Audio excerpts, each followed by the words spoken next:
Please welcome hip hop artist and activist Papoose. Welcome to the show. Hello, how are you? Thanks for having me. I'm okay. There's a whole wild story about this situation right now, but I want to hear about your life. So I want to know how are you holding up with the pandemic? Being y'all are in New York right now, right? Yeah, we are in New York. We're actually in the midst of it all. Yeah. Um, we've been quarantined, since the very beginning, taking very strict precautions and just staying amongst each other. You know what I mean? Being safe, eating healthy, exercising, Hmm. things of that nature. You know what I mean? Just enjoying, just trying to make the best of it because what's going on. You really can't interact with others. So what we've been doing is just using it as quality family time. And that's good. And it's anyone that watches you and how you move can tell you're such a good family man. So I wouldn't think that this would be too much of a adjustment for you. But even though you're still an artist, and do you miss being out there and just going to events and just being able? Do you miss outside? No. I mean, there's certain things that I do miss, like, going to the studio, actually performing and things of that nature because I'm passionate about my music, you know what I'm Mm-hmm. saying? But other than that, I love being with my family, you know what I'm saying? I get to spend so much time with my amazing wife and my amazing daughter, and I'm just making the best out of it, you know what I'm saying? And we Yeah. moving forward. And some good things are actually coming out of this. We're going to have a new child real soon. You know. Another So, one. yes. Oh, I want to. So Wow! Congratulations. yes, yes. I think So there's I'm going to be feeling real good. a lot of quarantine babies are probably going to be born. Before we get too far into the show, I definitely want to pay respects. Did you lose a family member to COVID-19? Yes, yes, I actually did. I actually lost a cousin to COVID-19, and I lost my uncle, not directly to COVID-19, but he had another illness, and he needed medical attention. And I don't know if you know, but the hospitals in New York at one time they were so focused on COVID Yeah. patients that they were neglecting other people who had serious illnesses, and that's literally what happened to him. He was in the emergency room and he went into cardiac arrest. They didn't even attend to him. They just said, "Hey, we found him later on the floor. We're sorry, he passed away." So no one even paid any attention to him, and he lost his life. And I know for a fact that wouldn't have happened if it wasn't COVID wasn't going on because they were just so overwhelmed with the COVID-19 patients. Well, I want to definitely give my condolences to you and your family. I know that's got to be tough, and you can't even properly mourn, right? We lose our peoples. We can't even say goodbye. A lot of folks are dying by themselves. So, you know, my Never seen nothing like it ever in life. wild, Like right? we couldn't even give him a funeral. We just had to. His wishes were to be cremated. We just had to cremate him, and we had to live with that. You know what I'm saying? Even where I live at, like at one point in time, I couldn't even sleep because I live in Manhattan, Hmm. and I'm talking about I never seen so many ambulance trucks back and forth, so many paramedics all night. Looked like a war zone. You know what I'm saying? So How it does was that crazy. feel? So those of us that didn't experience it like that, how does that make you feel? Because do you feel helpless? I mean, it's this invisible enemy, right? And then it even is taking people in your family. It's affecting your family, and there's nothing you can do about it. So, what kind of level of anxiety does that give you? Yeah, I mean, it made me really upset. I had to stay strong for my family, Mhm. but it was just like every other day, I was hearing about a new death. If it Mhm. wasn't a family member, it was a friend. This person, so many people died. So many people were passing away back to back, and I was so confused because I'm like, okay, you know, um, why are so many people dying right now? If they all don't have COVID, why was so much death just being caused back to back to back? And I felt angry at the same time because you have a president in place who I feel like played a major part in this, just Yeah. being ignorant, being negligent, and one thing just led to the next, and here we are. You know what I mean? It was just ridiculous, and we needed somebody intelligent to be in there who can really, manage this. Well, we definitely don't have that as a president, but you have a pretty decent governor out there. I will say that. Yes, Um, yes, I did mean, a great I'm job. jealous. I'm hating a little bit, like low key. I'm in Texas, and it's like so 200 over 200,000 confirmed COVID cases in New York, and over 21,000 deaths. Does that shock you? But you said you saw a lot of people dying. So I did. 21,000 in like a couple of months is It shocked me. And you know what was crazy about it? I seen it on the news, and they said they made an announcement at one point in time. They said, you know, the next 2 weeks are going to be really devastating. So prepare yourself because you're going to know someone who died. And I'm talking about that was the most honest news episode I ever seen, because in that next 2 weeks, I'm talking about every other day I was hearing about another death. And I'm like, is this even realistic? You know what I'm saying? So, you know, rest in peace to my cousin, you know what I mean? And rest in peace to my uncle and all of the other, I know a lot of friends who passed away from this too. So it was just ridiculous. It's gonna leave a mark. I mean, when 9/11 happened, was it like a couple thousand people died, and that was devastating for a lot of people. Mm-hmm. Now we're talking 21,000 and counting. You know, Yeah, so yeah, this is like ridiculous. You know what I'm saying? Then there's some people who had COVID and they didn't even know. You know what I mean? They were passing it to others, so it's just ridiculous. And then some of the younger people were taking it to the elderly, grandmothers and things of that nature. It was just ridiculous. And I feel like, you know, the Black and Latino community was neglected. You know, I know they say that it hit us the hardest, but I feel like that happened because we were neglected. We couldn't even get tested at one time. You know what I mean? The testing sites in New York was set up in a very rich neighborhood, the most really, richest, one of the richest counties in New York. Yeah.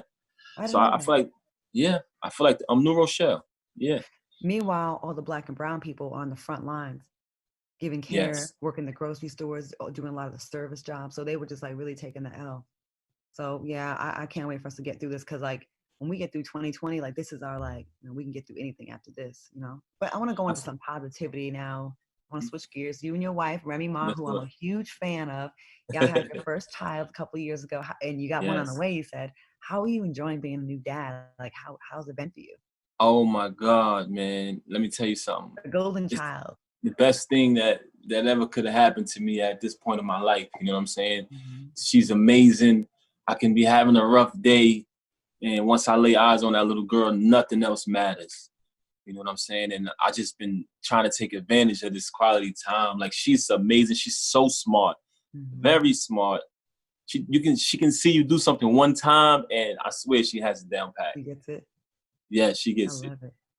It's Um, amazing. how do you balance everything? Being a husband, a father, your career, you Hmm. know, we don't really ask men that. A lot of times we ask that of women, but on Voxel, we like to show the brothers some love too. I feel like y'all get neglected a lot. So Hmm. is it easy? Is it like second nature for you? Or is it something that you really have to like, you know, Um, put some structure? sometimes it can become a little difficult because you get busy. You know what I Mm-hmm. mean? That's before all this happened. You're busy. You have to do take care of your job and make your money. But I enjoy it, man. You just got to embrace it, and you got to be serious, and you got to be adamant about it. You know what I mean? You got to put your family first.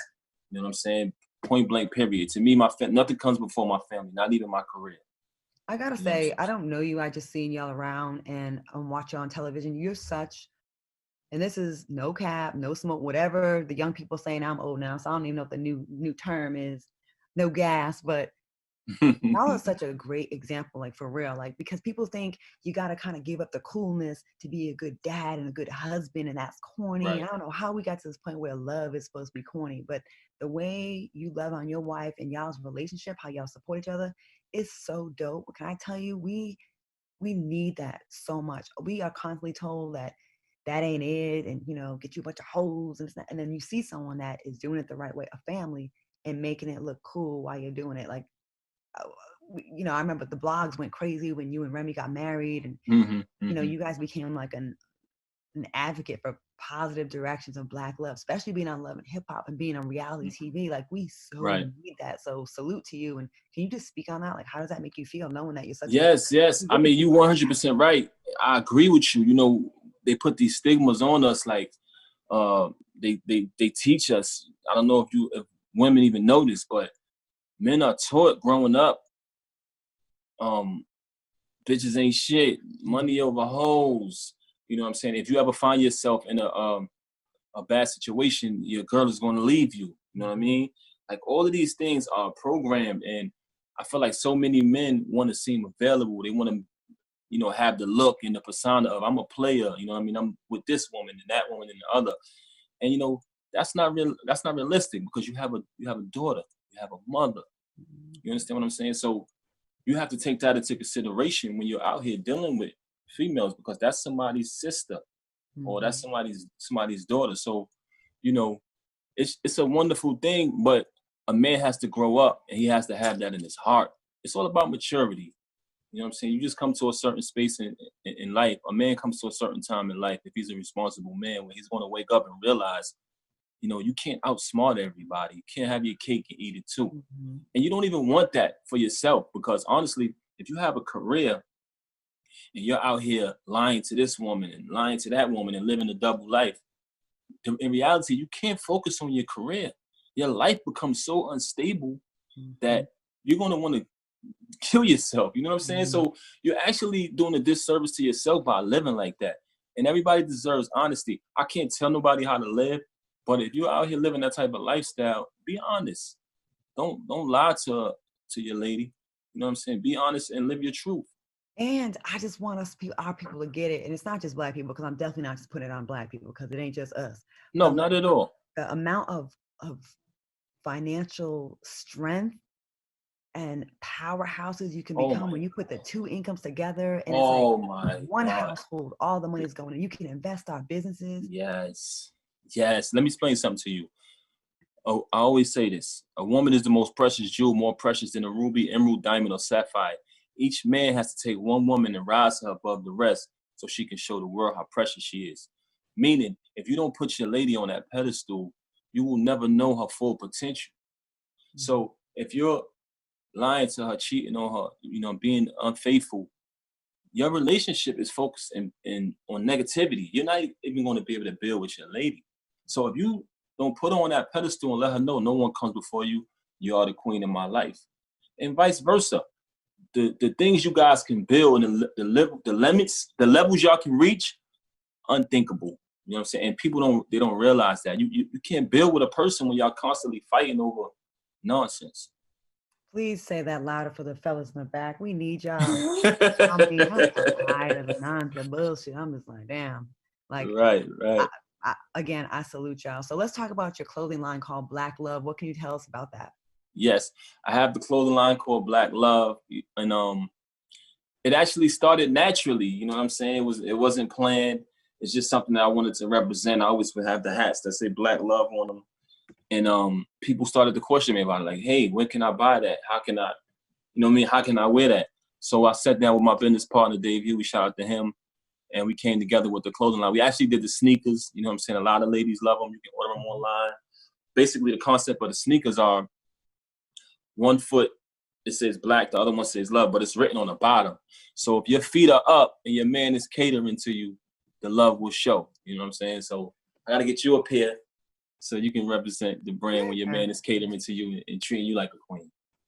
I love it. Okay, well, I think that's a great point to take a quick break. We're going to take a quick break, and we'll be back with more with Papoose on Fox Soul right after the break. Welcome back to Out Loud right here on Fox Soul. We are having a cool conversation with Papoose, and he is just bringing all kinds of positivity to the table. Fellas, you got a high bar to achieve after this. Now, how do you feel? Are you cool? It seems like you're okay with that. Like, it's not, you seem very mature when it comes to this kind of stuff. And what do you think about how a lot of us are carrying on right now, like, especially in music in the state, like in hip hop? Like, it's definitely not a place where you see a lot of that. Hopefully we'll get there. Yeah, it is not, you know what I'm saying? But one of the things I did notice, and I actually feel proud, like, you know, since me and my wife really put it out there, you see a lot more people in our culture not ashamed to show love to their significant other. You know what I'm saying? Like, it was cool to make yourself seem available. And even though people had someone behind closed doors or had a family, it's like they kind of hid that, you know what I mean? Because it wasn't a cool thing. You know, being family orientated and having that family foundation. Now you see more people showing, you know what I mean? That's just that family vibe and holding your lady hand in public. You know what I'm saying? Don't be ashamed of that. So I actually see a little improvement in that area. You know what I mean? I think after this pandemic, I think things might change a little bit because people are going to be so damn happy to be around other human beings. They're going to be a lot of claiming, I think. Right. Like you said, quarantine babies, right? I'm saying. So I want to talk about some things on social media. there were some videos on social media of a black man hitting a black woman in her face with a skateboard. Did you see that video? I did see that, man. And then there was one where the brothers, they threw a young black girl in the trash bin. Why are black women the most disrespected group in this country? What are your thoughts on that? I didn't see that, man. I think it's self-hate. I think it falls in the line of self-hate, man. Mm-hmm. Some people, they don't love themselves. And when they see others, someone probably from another walk of life, they tend to show them love. But when they see someone who looks like themselves, their skin is the same color, and, you know, come from where they come from, it's like they just feel anger and hatred towards them, and they express that hate. But it's really they hate themselves, because if you would disrespect a woman like that and hit her in the face with a skateboard, how can you even love yourself? Like, that's just a cowardly move to even put your hands on a woman, period. So just to answer your question, I feel like individuals who take part in that type of hatred, they hate themselves. It's self-hate. And then to me, like, one of the worst parts of the video was he had boys with him, right? And not one of them said, "Nah, man, chill." They were just laughing. They co-signed it. So it's just like, there's this feeling of an us versus them thing between black men and black women. And I hope that the whole COVID thing, the racial tension, the crisis right now, hoping that maybe that affects us in a major way, because we talk about Black Lives Matter, right? And we talk about what white people doing to us. But we also, and this is not to take the attention away from what the white people doing to us, we also got to get our shit together, because there's a lot to be fixed amongst our community. Do you agree? Yeah, it's a lot to be fixed amongst our community. You know what I mean? I can't disagree with that. But I think, you know, if you listen to the cries when we're out there marching, you know what I mean, and things of that nature, we're always saying, no justice, no peace. So what we're really crying for is justice. You know, across the planet, we're never going to be able to stop violence in any nationality. They're going to be homicides. Like, they're going to be a white guy who walks into school and shoot innocent kids, unfortunately. Or, you know, these guys, they go in churches, they do things, they harm. And it could be white on white crime, white on black, however you want to, you know, label it. But, you know, when we do black on black crime amongst each other, we get a lot of jail time. They put brothers away, they throw away the key. You know, I just feel like, you know, with this situation with the police and this racism, these guys they go scot-free. It's like justifiable homicide every time one of us get murdered. So I think what we're really crying for is justice. You understand what I'm saying? Like, no justice, no peace. You know what I'm saying? They do find a way to get that's not to condone. Huh? I was saying they do find a way. They do find a way to serve justice when we do kill each other. They do everybody get locked up. You're right about that. Yes. And it is different, because those are authority figures that are not supposed to be doing that. I get that too. Right. I'm not condoning no type of violence towards anybody, but I'm just saying is you know, you got to look at it like this. If someone wants to commit a homicide and they know in the back of their mind, I might end up getting 25 to life or 30 to life, they might think twice. These police officers, as you can see, they're not worried at all.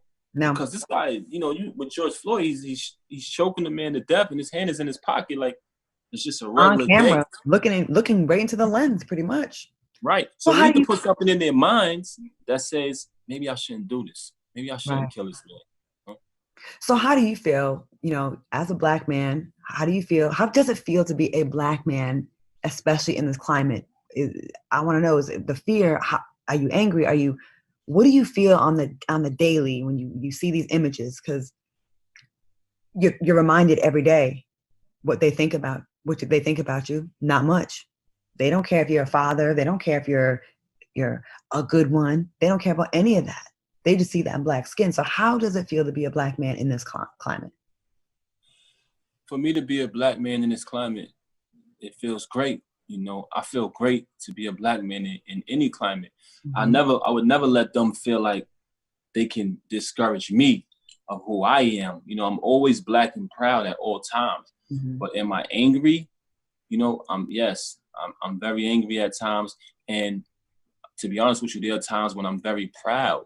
And when I say I'm proud because this generation has really stepped up to the plate and went out there and said, enough is enough. We're not going to tolerate it. You know, everyone can say, hey, they're burning down this and they're doing that, and that's not right. But you know what? You can't tell no one how to grieve. You understand what I'm saying? They're upset. And if you go back in time, when our people were upset in the 60s, they reacted and they rioted. But unfortunately, they kind of burned down and destroyed their own neighborhoods. I feel like this generation took it to our oppressors' chest. You know, people say they burning down their own, but we don't own Target and all of that. And I'm not condoning that, but I'm just saying we're fed up. You know what I'm saying? We're fed up with it. But I'm always black and proud at all times. Okay. All right. I like that. Okay. So now you also paid tribute to George Floyd and Ahmaud Arbery in a song called Tribute. Now, why was it so important for you to do this? Yeah, it was very important for me to do the song Tribute because I wanted to be the voice of so many people who were just killed and murdered by racism. And the George Floyd situation had such an impact on the world. I didn't want people to forget about the others who were murdered the same exact way. Because as time go on, especially with social media, people tend to go on to the next trend. So I wanted to use that song as a reminder, like this happens all the time. And also in the process of me doing it, I also wanted to put in their face, if you listen to the song, that the police get away with it every time. If you research Eric Garner and all of these horrific cases that happen on camera, they got away with it. Mm-hmm. They didn't go, I'm talking probation. Right. You understand? For murders, you know, in some cases, the family take a little bit of money, you know what I'm saying? And then the officer goes scot-free. So I wanted that song to be a reminder that, you know, our people are being murdered and the cops aren't being convicted. They're being arrested, but they aren't being convicted. And they're back out there to do it again. You know, I knew this country took a turn when George Zimmerman, who wasn't even a cop, was low-key being celebrated online for killing a young black kid. Like, they're like, oh, he's a thug, he's a this. The justification of how, you know, they can devalue a black life over a picture with weed or holding a gun or whatever you know, the thing is, the hoodie, the rap lyrics is just, they're so quick to find a way to dehumanize black men. You know, and in your song, you reference shootings at, you know, when the cops got acquitted in 1999. Are you surprised we're still in the same place? Like, yeah, our generation now is starting to fight back. But, you know, we are still dealing with the same thing over and over again. I think, you know, we have a clip of your song. I'd love to play a little bit of it real quick and let the folks hear. Okay. We're going to check it out right now. Let's take a listen.